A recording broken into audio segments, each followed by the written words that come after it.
Hello, ladies and gentlemen, and welcome to a Saturday afternoon episode of Ted's Booze Cellar with me, your most gracious host, Ted. I'm here with the ever-faithful and reliable Big Phil, and how are you doing? I'm doing very well, thank you. So it's been a while since you've been on the show. It's probably since when we did that episode on Federweiser in your parents' basement. That is true, yes. So what's been going on with you since then? Well, a number of different things. Started a new job, quite exciting. I spent a really lovely Christmas with my family, and I'm now, just looking forward to a nice relaxing weekend, and what better way to kick that off than an episode of Ted's Booze Cellar. Yeah, nice. So we're going to be taking a look at something that kind of appeals to both of us. I, obviously being part Polish, do like my vodka, and Phil, being from Germany, do likes his sweet things. So I found something that should be as good a combination of the two as possible, and that is going to be something that a colleague of mine actually did recommend some time ago. One of my colleagues called Josh, he did actually recommend that I seek this out, but I have never been able to source it until recently. So this is Krupnik Polish vodka, and this is a version, kind of like a vodka-based drink of theirs that is salted caramel flavour, as you can see here. And I did look it up on, if you want to look at that, I'll read off the description here. Sure. I did look up the drink for a bit more of a description of it. I couldn't really find that much information or a dedicated website for Krupnik, but I did find the page about this particular drink on Master of Malt. It says here, Krupnik salted caramel or slurry caramel liqueur, produced in Poland, traditionally made with honey and spices. This expression boasts the hugely popular flavour of salted caramel. Plus there's a big old bear and the label, big old bear, I think that's meant to read big old bear on the label, and that's wonderful. And it is a really nice looking bottle, and it says here, It is. tasting note by the chaps at Master of Malt, not overly sweet, well balanced salted caramel with creamy vanilla notes. That does sound pretty good. So, no, actually, so I would just proceed with caution actually on the allergens, because I've just seen, I thought it said that there's none of them in there, but it says there's info not yet available, so the information doesn't seem to be readily available on what allergens this does have in it.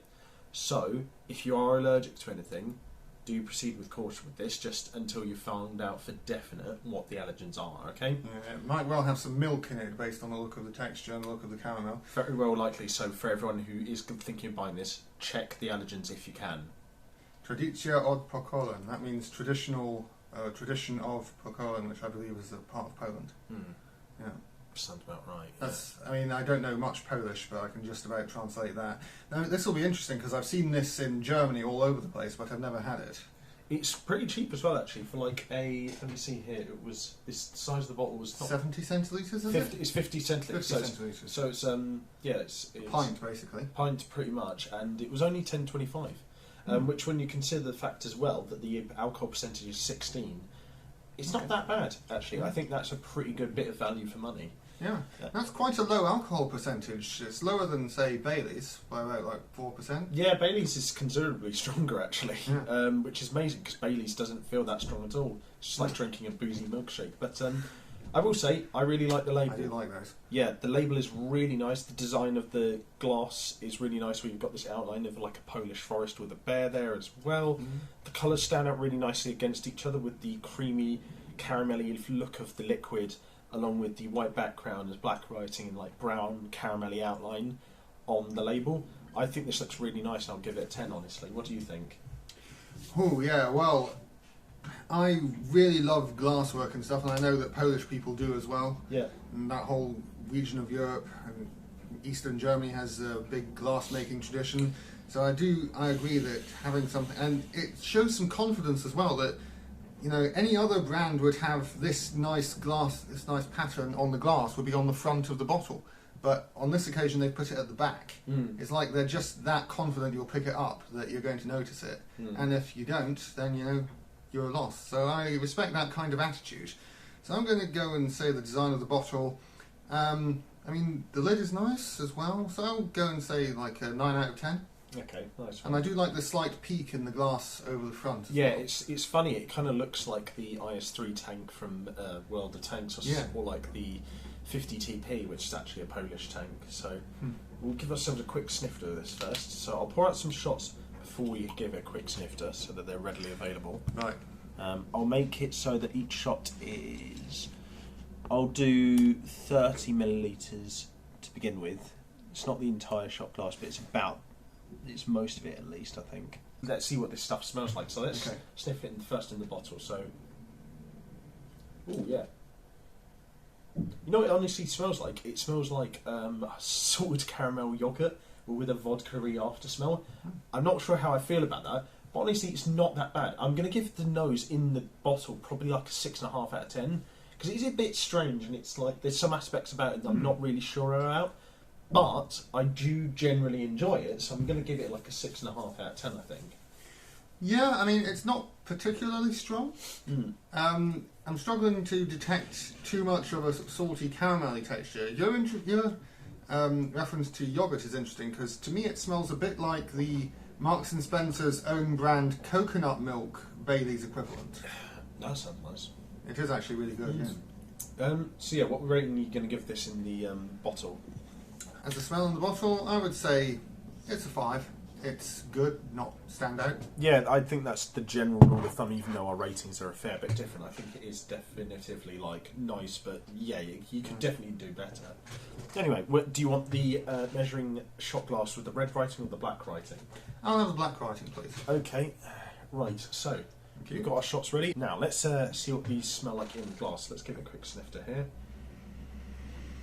It's a bit of a smoother finish to the after smell, actually. So I think in the glass, I'm going to give it a 7 out of 10. Again, there's some aspects of it that I could still improve. Like the after smell is a bit harsh, but generally speaking, it does smell a lot nicer in the glass. I would agree. I would rate it as a 6 out of 10 in the glass. So I'd raise it by 1. Yeah, I'd raise it to 7 out of 10, I think. So that's not too bad. So anyway, let's have ourselves a quick palate cleanser of water before we see what this sucker tastes like.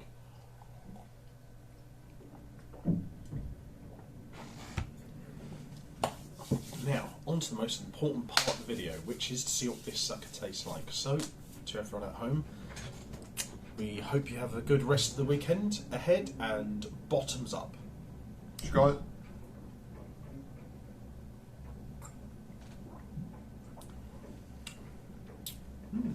Oh, that's really good. That's really good. I like that a lot. I love that too, yeah. Damn. I've had some drinks recently that have just been really middling, but this is actually really, really good. It is. You do feel like if you finish the whole bottle in one sitting, though, you will pass out. Yeah. It is a bit thicker than Bailey's, I would say. It's actually, once again, it's reminiscent of the Marks and Spencer's own brand. I'll give you another Krupnik, like 25 millilitres. which is a bit thicker than Bailey's, just like this. You can tell that it's not quite as alcoholic as Bailey's. It's got a slightly smoother aftertaste, which is a bit of a flaw I find with Bailey's. They've got a bit more of a fiery aftertaste to it. I was worried, based on the looks of it, that the cream wouldn't have integrated well with the salted caramel or the vodka, but it really has. It's all perfectly blended. It kind of tastes like, honestly, like a cross between a sort of like slightly diluted, mellowed out vodka and a melted down Werther's Original. That's with a little bit of like sea salt in it. That's honestly how I'd describe it. And it sounds weird. It sounds like it wouldn't work, but it actually really, really does. No, your point about the salt is interesting. I think that's what holds it all together. Yeah, it really just kind of just ties it all together. Without the salt, I will admit, it probably would be a bit too sweet. Yeah. But it really does cap it off nicely. Yes, in fact, I would go so far as to say that, I mean, this is nice enough to drink as a shot, but I would say the main use of this might actually be as a sauce on pancakes or waffles, or perhaps... maybe if like you sort of like bought some sweet Polish blinis, maybe.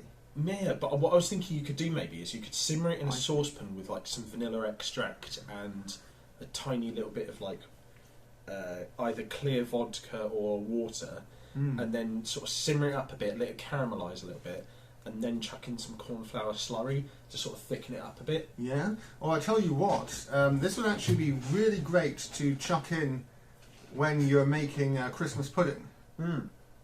Or indeed use it as a sauce over the top of your Christmas pudding. I don't really like Christmas pudding, but I think it could maybe work quite well on mince pies, which I do really like. Yeah, okay. Yeah, there's definitely aspects that I think about this that I would improve.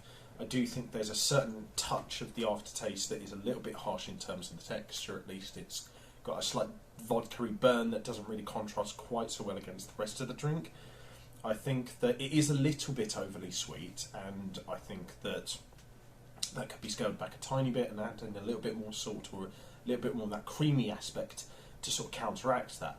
That being said, I do still think that overall this is a really good drink. Like Phil said, it's great to have on its own, but I do agree with you. I think it probably would be better incorporated either into a milkshakey cocktail or maybe some kind of sauce to put on pancakes or a pie. So I think I'm going to give this a very, very respectable 8 out of 10. I would agree exactly, yeah. An 8 out of 10. It's definitely well above average, but just not in the realms of something like a fine whiskey to deserve the 9 or 10 rating that reserved for the very best. No, I think it's very good. I think there's some aspects about it that would definitely improve. Yeah. I know. What would you give it?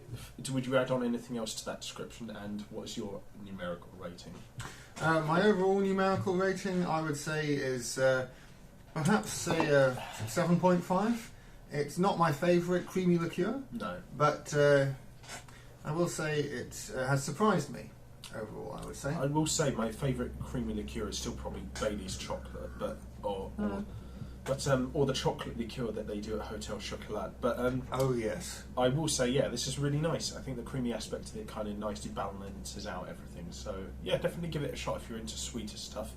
But like we said, if you have like more than half the bottle in one go, you probably will feel your teeth falling out because it's very, very sugary and sweet. But no, it's very good, I think. So yeah, I'm glad I tried it. And if you guys like this video, leave a like, share and subscribe. If you have any suggestions for future episodes of Ted's Booze Cellar or any other kinds of videos I should do, leave those in the comments section below.